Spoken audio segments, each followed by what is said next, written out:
మీరు ఈ చెరువుని చూస్తున్నారా? పిల్లలు, వృద్ధులు, యువకులు, వీరిలో ఎవరినైనా అడిగి చూడండి, ఇది ఏమిటని అందరి సమాధానం ఒక్కటే ఉంటుంది.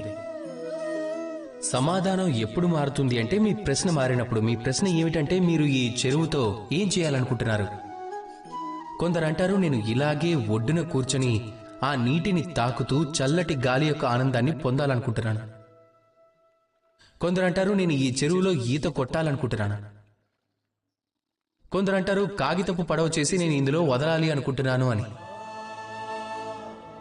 ఇంకొందరు అంటారు, చేపలు పట్టుకొని నా జీవితం యొక్క మనుగడని సాగిస్తాను అని. అదేవిధంగా మన జీవితం కూడా ఇంచుమించు ఈ చెరువు లాంటిదే అని నేను మీకు చెప్తాను.